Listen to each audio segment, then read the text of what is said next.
pendant que les salariés s'inquiètent de leur sort et de leur emploi, Anne-Laure Jumet, tout va bien du côté des grands patrons. Leurs salaires ont flambé l'an dernier. Et oui, ils ont bondi de 14% selon une étude du cabinet de conseil aux actionnaires Proxinvest.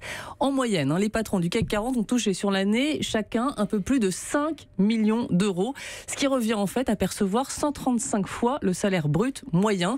Et c'est un seuil qui n'avait pas été franchi depuis 10 ans. Alors on observe la même tendance pour les patrons des 120 premiers groupes cotés avec une rémunération moyenne de 3,8 millions d'euros. Là, c'est un plus haut historique. Dans le détail, la palme revient au patron de Dassault Systems, Bernard Charlès, avec une rémunération de 24,6 millions d'euros selon les calculs de Proxinvest.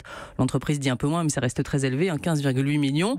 Carlos Ghosn est lui troisième avec une rémunération de 13 millions d'euros pour ses fonctions chez Renault et Nissan. Et alors, mais comment on peut expliquer ces records ? Eh bien, par l'embellie économique et la hausse des marchés boursiers en 2017. Mais pour Proxinvest, qui a passé au crible ses rémunérations, les augmentations de salaire sont quand même trop importantes par rapport à la création de valeur pour les actionnaires.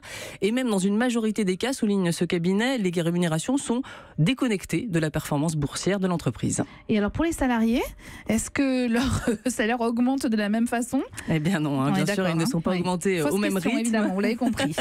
Les patrons du CAC 40 ont ainsi vu leur rémunération progresser 2 fois plus vite que celle de leurs salariés, ce qui pose, selon Proxinvest, un problème de cohésion sociale.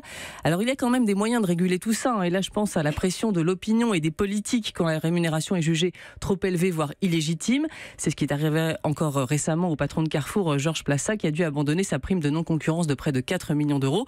Et puis, là, ça ne va pas changer complètement la donne, mais il y a quand même un mouvement vers plus de transparence. On l'a vu pendant le débat à l'Assemblée sur la loi Pacte, avec cet amendement porté par des députés En Marche qui oblige les entreprises cotées à publier les écarts de rémunération entre le dirigeant et ses salariés.